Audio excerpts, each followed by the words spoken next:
el tema para esta noche. El tema es verdadero arrepentimiento. Y he tomado una definición de arrepentimiento del diccionario y es muy similar a la de la Biblia, pero la Biblia tiene una definición de cambio radical, de cambio de raíz, a diferencia de lo que el diccionario dice. El arrepentimiento en el diccionario sería un volverse hacia atrás, y el arrepentimiento, según la Biblia, sería un volverse hacia atrás en manera de arrepentimiento, pero de raíz, extirpando el mal. Y lo voy a explicar con la definición. En la Biblia, más allá de el arrepentimiento del diccionario, que significa volverse, en la Biblia apunta a un cambio de actitud, a un cambio de mentalidad, a un cambio de concepto. O sea, ¿por qué me vuelvo hacia atrás? No tan solo que me vuelvo, sino ¿por qué me vuelvo? Entendiendo el porqué de mi vuelta hacia ese cambio de actitud. Y hay algo que marca ese cambio de actitud. Arrepentimiento procede de una palabra griega, metanoeo, o en hebreo teshuvá, que significa regresar o regreso o ir hacia atrás. Si iba hacia lo malo, me vuelvo porque me va a hacer mal. Me vuelvo hacia donde me va a hacer bien. Ese es el concepto bíblico de arrepentimiento. Así que hoy quiero hablar de 4 puntos principales de lo que significa el arrepentimiento y cómo la Biblia lo está marcando. En primer lugar, el primer punto es el arrepentimiento para poder ser salvos. El arrepentimiento que me lleva a obtener la salvación. Y muchos de nosotros hemos pensado que esto es algo que nosotros tenemos que hacer. Y hay un suceso en el capítulo 2 de Hechos, en el versículo 36, donde el apóstol San Pedro comienza a predicar la palabra y en un momento dado dice de esta manera en el verso 36: por lo tanto, que todos en Israel sepan, sin lugar a dudas, que a este Jesús a quienes ustedes crucificaron, Dios lo ha hecho tanto Señor como Mesías. Yo estoy leyendo una versión de la Biblia, Nueva Traducción Viviente. Así que si me sigues con cualquiera de las otras versiones, vas a ver que las palabras son parecidas, pero el castellano, al ser una lengua viva, va actualizando ese lenguaje. Entonces, Hechos 2:36 dice así de esta manera: Dios lo hizo tanto Señor como Mesías. Verso 37 dice de esta manera: las palabras de Pedro traspasaron el corazón de ellos, quienes le dijeron a él y a los demás apóstoles: hermanos, ¿qué debemos hacer? Pedro contestó: cada uno de ustedes debe arrepentirse, allí aparece la palabra arrepentimiento, de sus pecados y volver a Dios, y ser bautizados en el nombre de Jesucristo para el perdón de sus pecados. Entonces recibirán el regalo del Espíritu Santo. Esta promesa es para ustedes, para sus hijos y para los que están lejos, es decir, para todos los que han sido llamados por el Señor nuestro Dios. Todo el mundo está llamado por Dios, todo el mundo, aquellos que están cerca y aquellos que están lejos. Y miren qué interesante es acá la palabra del arrepentimiento, y voy a ir, quiero que te quedes con esto de la predicación de Pedro, donde él dice que cada uno de ustedes debe arrepentirse de sus pecados y volver a Dios. Y me voy a ir a Efesios, en el capítulo 2, en el verso 8, dice de esta manera: Dios los salvó por su gracia. La palabra gracia significa regalo. Algunos dicen gracias. No, gracias es una señal de respeto, agradecimiento. Gracia, la palabra gracia es regalo.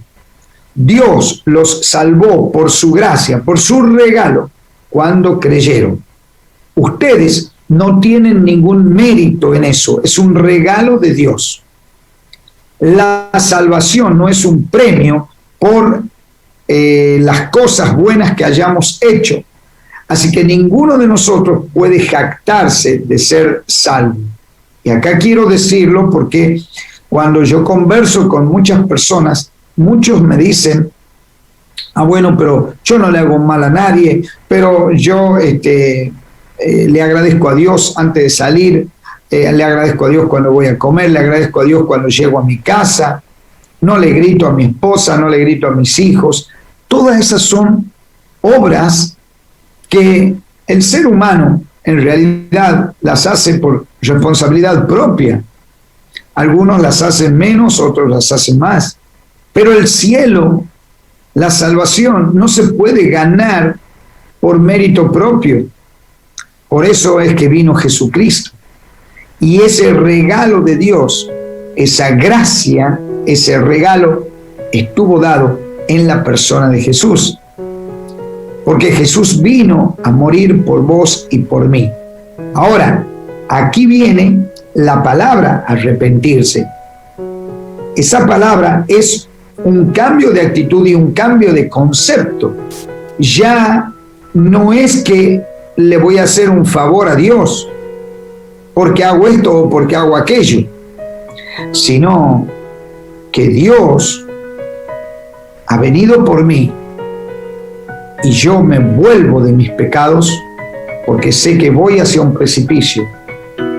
Cambio la mentalidad y mi concepto de obras y tomo el regalo de Dios, que es la salvación.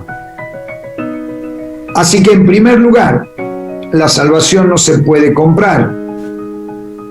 También hago hincapié en esto. Efesios dice que no hay jactancia del ser humano. No puede haber una soberbia, decir el ser humano: yo gané la salvación. ¿Por qué? Porque hay personas que en su bolsillo tienen 1.000 pesos, otras que cargan 10.000, otras que cargan 100.000 y otros que cargan 100.000, 10. Bueno, los que van teniendo un poco más pueden jactarse de ganar la salvación y querer pagar. La salvación no se paga, porque la salvación es un regalo de Dios. Y en las personas está aceptar ese regalo o no. Cambio de actitud, cambio de mente.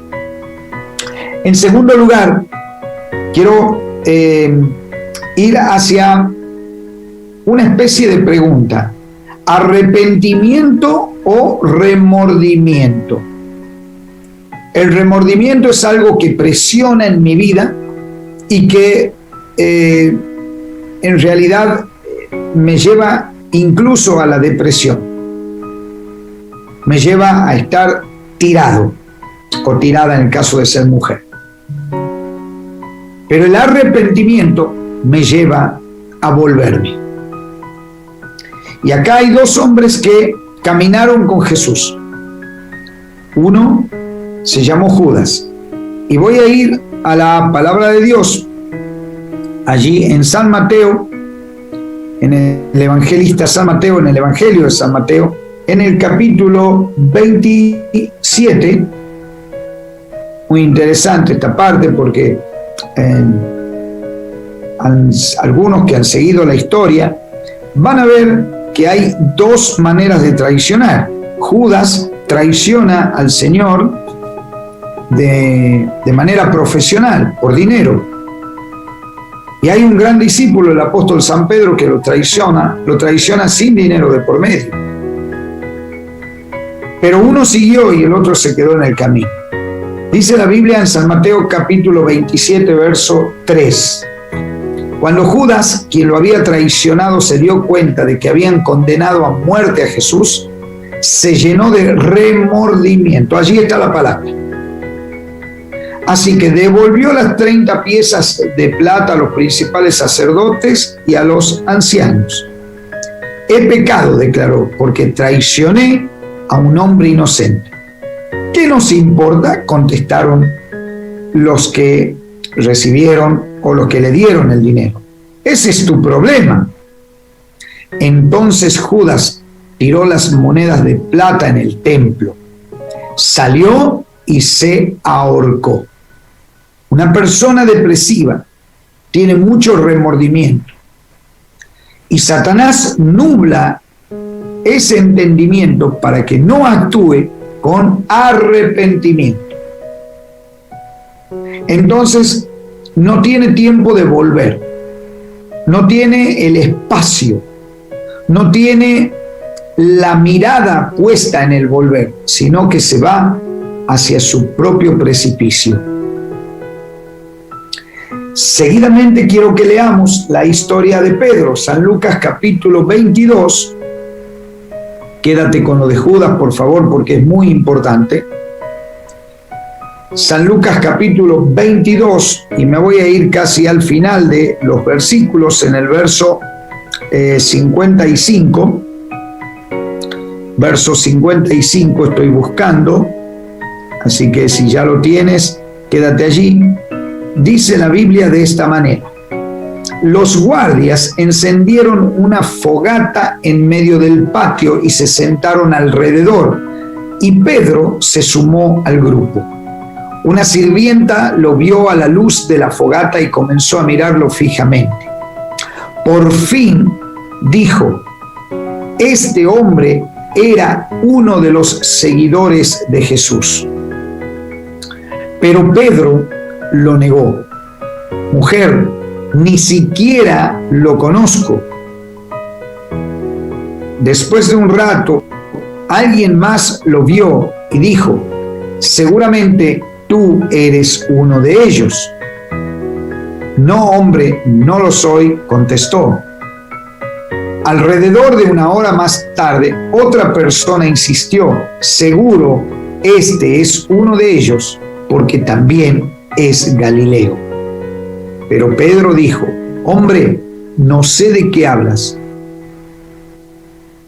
Algunas versiones de la Biblia dicen que Pedro se enojó de manera que insultó al que le preguntaba y negó enfáticamente conocer a Jesús. Inmediatamente, mientras aún hablaba, el gallo cantó. Verso 61. En ese momento el Señor se volvió y miró a Pedro. De repente las palabras del Señor pasaron rápidamente por la mente de Pedro. Mañana por la mañana, antes de que cante el gallo, negarás 3 veces que me conoces. Y Pedro salió del patio llorando amargamente. Ahora todos conocemos que el apóstol San Pedro continuó su vida de sembrar la buena noticia de Dios por todo el mundo.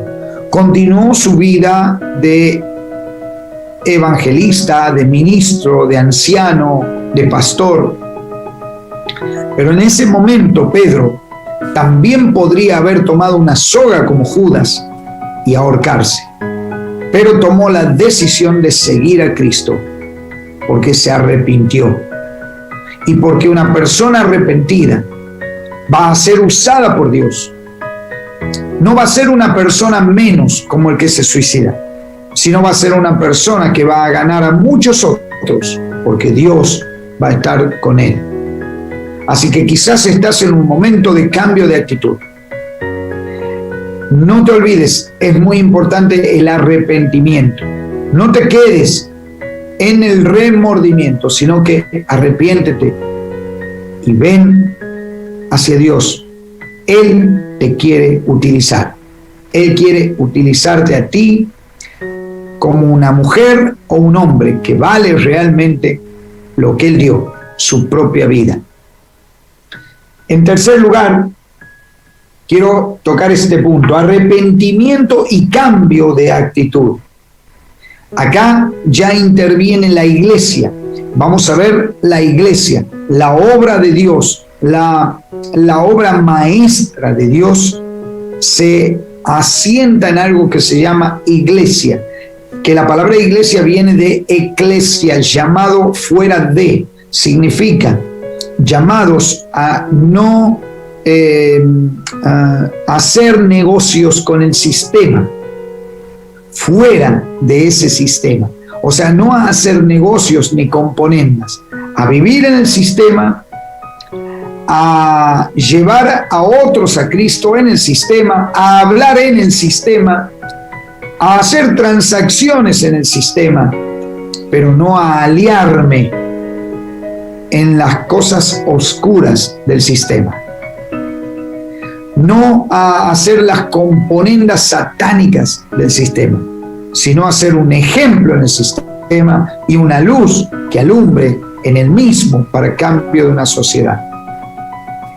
Y me voy a ir a lo que está poblando la iglesia en este tiempo. Son dos tipos de personas. Voy a ir a San Lucas capítulo 17. Estamos en San Lucas. Y voy a ir al capítulo 17 de San Lucas. Y me voy a llegar hasta el versículo 3. Y acá vamos a ver que en la iglesia hay alguien que está pidiendo perdón. Miren lo que en las bocas de Jesús, cómo se va graficando. Así que cuídense. Si un creyente peca, repréndelo. Luego, si hay arrepentimiento, perdónalo. Aun si la persona te agravia 7 veces al día y cada vez regresa y te pide perdón, debes perdonarla. Jesús está diciendo que en la iglesia va a haber hermanos o hermanas que van a estar agraviándote, van a venir encima tuyo.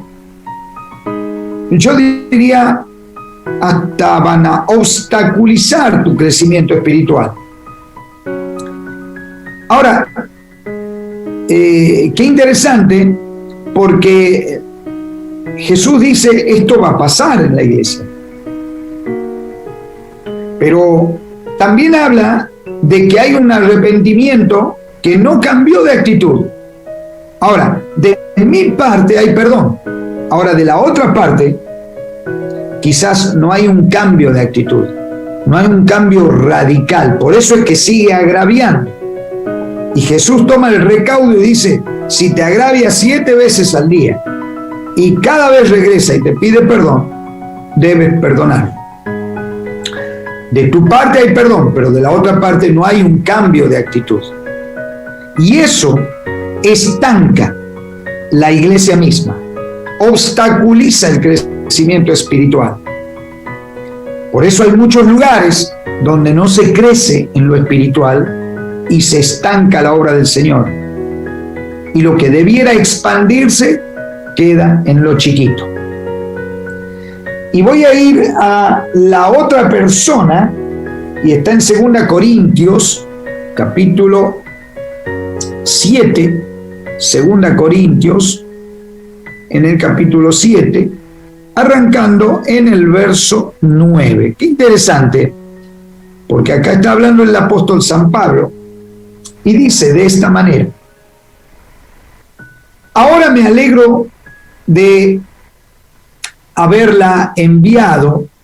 Está hablando de una carta que le envió, no porque los haya lastimado, sino porque el dolor hizo que se arrepintieran y cambiaran de conducta. Él mandó una carta bastante fuerte a la iglesia y ellos se arrepintieron y cambiaron de conducta, así dice la palabra. Fue la clase de tristeza que Dios quiere que su pueblo tenga, de modo que no les hicimos daño de ninguna manera. Pues la clase de tristeza que Dios desea que suframos nos aleja del pecado y trae como resultado salvación. Así que, cuando Pablo escribe esto, está diciendo, no nos lamentemos por esta clase de tristeza. No nos lamentemos por el hecho de que nos duela, porque la tristeza del sistema es la que resulta en muerte espiritual.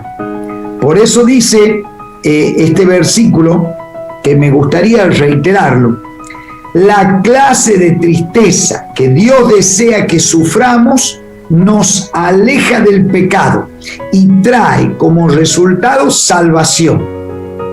No hay que lamentarse por esa clase de tristeza, pero la tristeza del mundo, del sistema, a la cual le falta arrepentimiento, resulta en muerte espiritual. En el sistema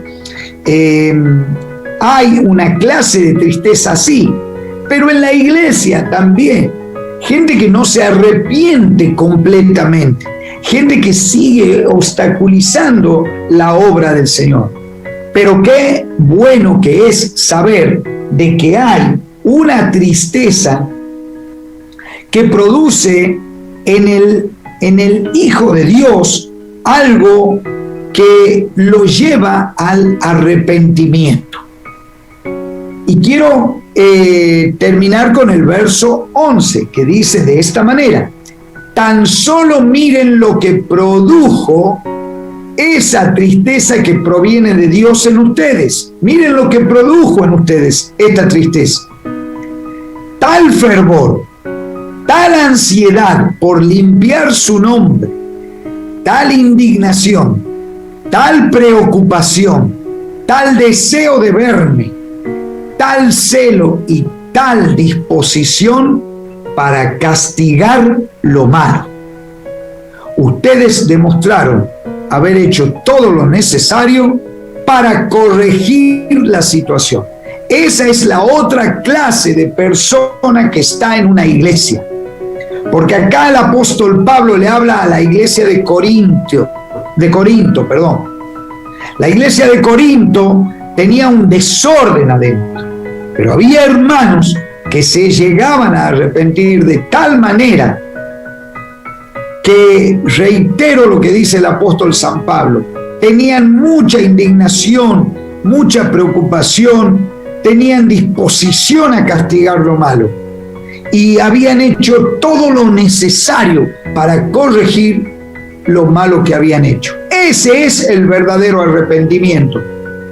Porque el que se arrepiente 1, 2, 3, 4, 5, 7 veces al día, como dice la palabra, no cambió la actitud, no extirpó el cáncer del pecado y sigue con algo que no le rinde a Dios y obstaculiza el crecimiento espiritual.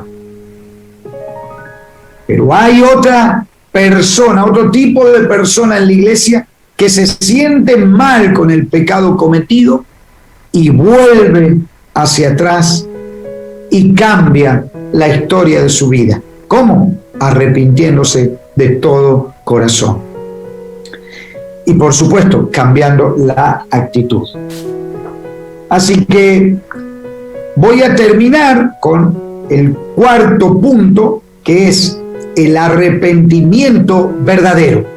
Acá hago como el círculo final, cierro este mensaje con el arrepentimiento verdadero. Como comenzamos en el tema y en el título del mensaje, el arrepentimiento verdadero produce santificación, o en paralelo, si quieres tener alguna palabra que se asemeje a santificación, la palabra es consagración. Estoy consagrado a Dios. Dice Efesios capítulo 2, en el verso 10, ya habíamos leído 8 y 9, dice: somos la obra maestra de Dios. Él nos creó de nuevo en Cristo Jesús, a fin de que hagamos las cosas buenas que preparó para nosotros tiempo atrás. Todo lo que está por delante es para que yo ejecute. Como hijo de Dios no tengo que crear nada. Las cosas buenas ya las creó Dios mismo. Yo tengo que estar en las cosas buenas. Tengo que andar en esas cosas buenas. Pero no tengo que crear nada, ya las creó Dios mismo. Y voy a cerrar con 2 Timoteo, en el capítulo 2 de 2 Timoteo, y voy a ir al versículo 15. Dice la Biblia de esta manera: esfuérzate para poder presentarte delante de Dios y recibir su aprobación. Sé un buen obrero, alguien que no tiene de qué avergonzarse y que explica correctamente la palabra de verdad. Evita, huye de las conversaciones inútiles y necias, que solo llevan a una conducta cada vez más mundana. Y voy a pasar al verso 19. Sin embargo, la verdad de Dios se mantiene firme como una piedra de cimiento, con la siguiente inscripción: el Señor conoce a los que son suyos, y todos los que pertenecen al Señor deben apartarse del mal. Verso 20. En una casa de ricos, algunos utensilios son de oro y plata, otros son de madera y barro. Los utensilios costosos se usan en ocasiones especiales, mientras que los baratos son para el uso diario. Si te mantienes puro, serás un utensilio especial para uso honorable. Tu vida será limpia y estarás listo para que el Maestro te use en toda buena obra. ¿Qué está queriendo decir el apóstol San Pablo? Por más de clara que está la palabra, que evitemos entrar en conversaciones inútiles y necias, que vayamos a presentarnos ante Dios como que hemos recibido su aprobación, con esa palabra que necesitamos aprender día a día, esa palabra que necesitamos ejecutar día a día. ¿Por qué? Porque primero tenemos que ser, y ser es a través de la palabra. Como dice Romanos 10:17, la fe viene por el oír y el oír la palabra de Dios. Ese obrero va a explicar bien la palabra de verdad, porque no tan solo va a leer o va a hablar, sino que va a vivir esa palabra. Por eso dice que la verdad de Dios se mantiene firme como piedra de cimiento con esta inscripción: el Señor conoce a los que son suyos. Cuidado con aquellos que se parecen al cristiano. Cuidado con aquellos que dicen ser cristianos, pero que no tienen la inscripción del Señor en su corazón, porque no se arrepintieron de verdad. Por eso la Biblia dice que todos los que pertenecen al Señor deben apartarse de la maldad. Y luego nos habla de ser utensilios especiales, mantenernos puros para el uso honorable de Dios. Porque tu vida será limpia, como dice la palabra, y estarás listo o lista para que el Maestro te use en toda buena obra. Así que voy a terminar orando en este tiempo. ¿Para qué? Para que podamos entender el verdadero arrepentimiento. Para que sepamos que cuando no conocemos a Cristo necesitamos conocerle a través del arrepentimiento. Y para que entendamos que una vez que lo conocemos, podamos vivir una vida consagrada, pero con un verdadero arrepentimiento.